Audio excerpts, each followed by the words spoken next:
Ito, ang ano ko lang is magdadagdag tayo ng mga tao, mga struggles, idadagdag ko lang, dagdag kaalaman o na sana kung mag-sink in sa inyo na tayo ng mga nandito na nakakaranas na ng ganito, mayroon na tayo mga nag-a-attend na tayo ng mga iba't ibang seminars, nakakapakinig na tayo ng iba't ibang lingwahe, iba't ibang kaalaman ng bawat coaches.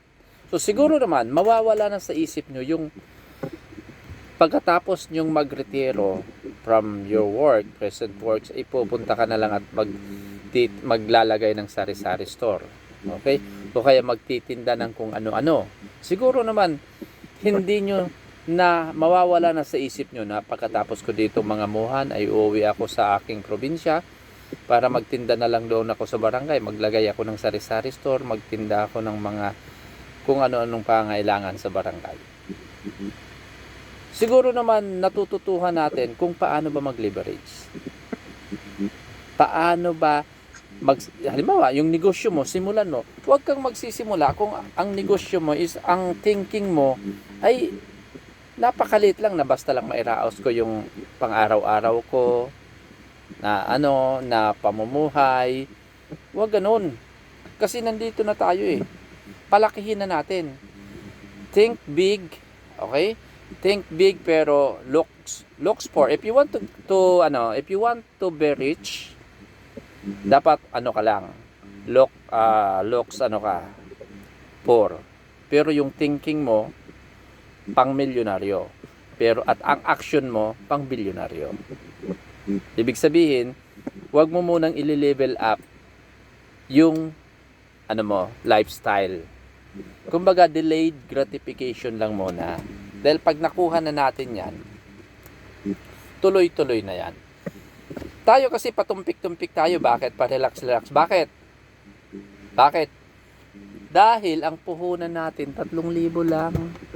Kaya tayo relax, di ba? 3,000 lang naman. Okay lang naman. Kung mag-subscribe. Hindi. Pero kung ang negosyong ito, walang pagkakaiba. Ang negosyong ito, walang ibang negosyo ito lang at ang pinuhunan mo ay 3 milyon, hindi ka na manonood ng TV. So, di ba? Ba't ka pa manonood ng TV? 3 milyon ang pinuhunan mo. Manood ka na lang ng mga podcast. Yung mga successful na tao, pakinggan mo na lang kung paano sila nagsimula sa negosyo. Di ba? Nagpupuyat ka pa sa panonood ng TV. Kasi 3,000 lang naman ang puhunan. Subukan mo 3 milyon. Puhunan mo. I-mindset mo ang sarili mo. 3 milyon pinuhunan ko eh. Kailangan magsumikap ako. Hindi pwedeng wala akong time. Mga milyonaryo nga eh. Ang binigay na oras dyan ng Diyos, 24 oras lang ang isang araw. Parehas din naman sa mga mahihirap. Ang binigay na oras, 24 oras. Pero mas marami pang ang oras yung mga tambay eh. 24 hours. Di ba? Pa-relax-relax lang sila, patumpik-tumpik. Pa-games. Normal po sa negosyo. Okay, bigyan sa negosyo na nagsisimula, normal po yung may tinatawag na survival. Yung survival na yan, doon mo mararanasan.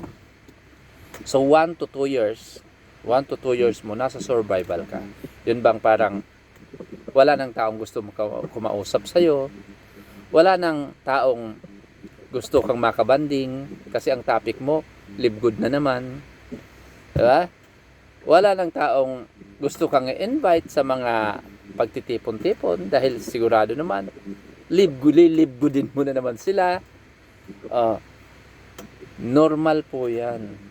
Kasi nandoon ka pa lang sa first stage. So, sa startup, lalo't naghahanap na lang tayo ng knowledge. Sa startup, 1 to 2 years, nandyan yan, nararanasan natin yan. Pero, after the 2 years na nandyan ka pa, nakadikit, mararamdaman mo na yung security. Magkakaroon ka na ng security. Mararamdaman mo na yung dating sinasabi ko noon. Nakatawid ka na doon sa barrier na it is easy for me to continue than to quit. Ngayon kasi, nararamdaman nyo pa na it's easy for me to quit than to continue. Di ba? Pero, pag nakalampas ka na doon sa barrier na yun, which is tinatawag natin security, ayaw ka na, hindi na ako mag-quit. Nasimulan ko na 2 taon na ako dito, bakit pa ako mag-quit? Dumaan na ako sa proseso ng sakit ng kalooban, sakit ng rejection. Bakit? Bakit pa ako titigil?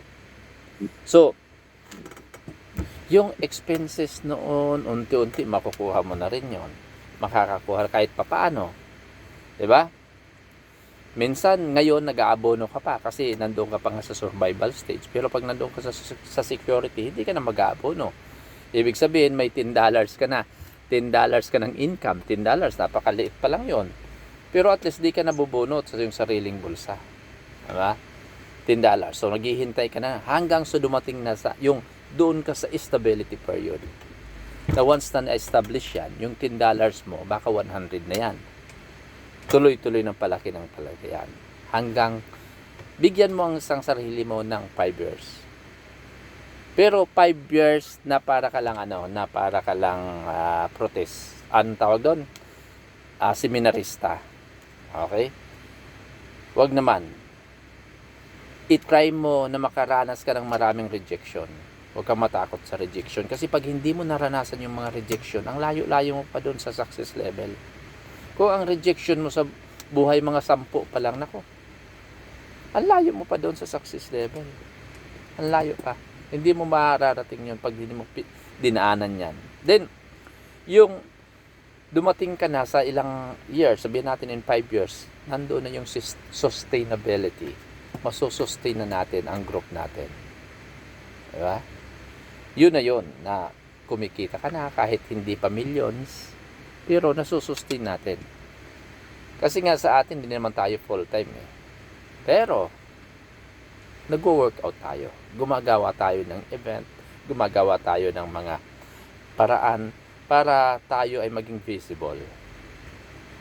Ang pagiging visible na yun is kailangan meron kang araw-araw na binabato sa social media.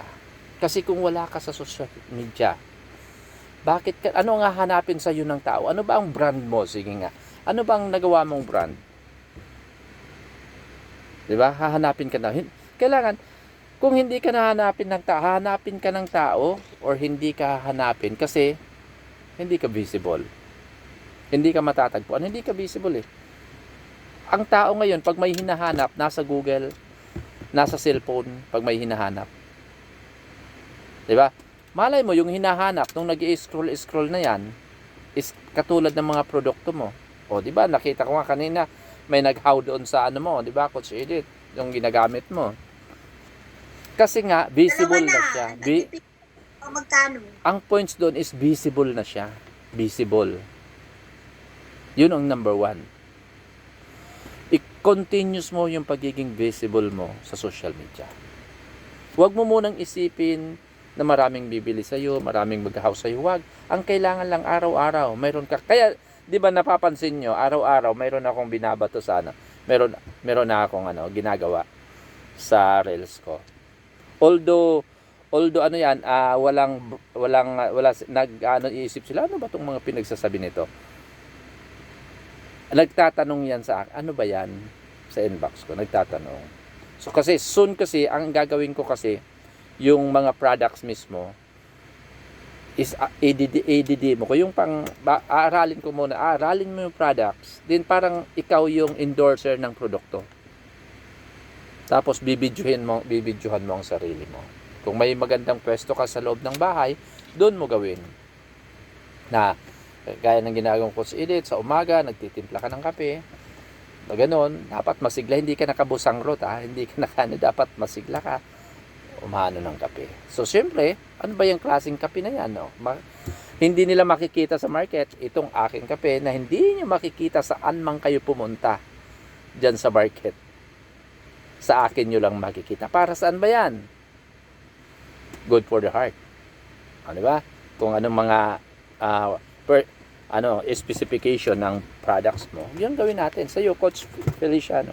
Ganun din ang gawin mo. At siya nga pala, good news. Diyan po sa Pilipinas, ang bilis na lang pong dumating ng package. Hindi na katulad noon na 2 buwan. Hindi na katulad noon na 1 buwan. Hindi na 15 days. 10 days na lang, nandyan na sa Pilipinas. Bago na ang courier na ginagamit nila. Kaya, mabilis na. So, subukan nyo yung International Wellness Package, 99.99. Subukan nyo. Ang bilis dumating. Kapag nakuha nyo yon, buksan nyo, videohan nyo, at ang mga produktong yan, hahanap-hanapin nila, wala dyan sa Pilipinas. Pero mabilis na lang may deliver. Okay? So, yung 5S na yon, 5S na stages yun, survival, security, stability, success, sustainability. Unti-unti natin tatrabahuhin yan. Okay? Tatrabahuhin natin yan. Huwag lang kayong bibitaw. Kasi, yung pinaka-totoong failure sa buhay ay kung ikaw ay bibitaw sa laban. Kung isusurrender mo ang laban, yun ang totoong talo. So, hanggat sumusuntok ka pa, laban. Kasi marami kang kakampi, nandito pa tayo eh. Lumadaban tayo, hanggat may bala ka pa, Coach Feliciano, iputok mo. Diba? Hanggang sa huling bala, lumaban ka. Lalaban tayo. Kasi, sa dulo nito, tagumpay. Sa bawat laban, sa dulo niyan ay tagumpay kapag hindi ka sumuko. Okay? So, yun lang sa gabing ito. At syempre, kasi inaaral ko kung paano ako magsalita, nire-record ko, tapos mamaya pakikinggan ko kung maayos ba o may dapat baguhin. So, naka-record yung ginagawa, sinasabi ko sa inyo. So, yun lang muna. At kung ano pang yung madadagdag, Coach Feliciano, sa kasi ang pagsasalita is practice din yan eh. Practice. Okay? So, Coach Feliciano, try mo kung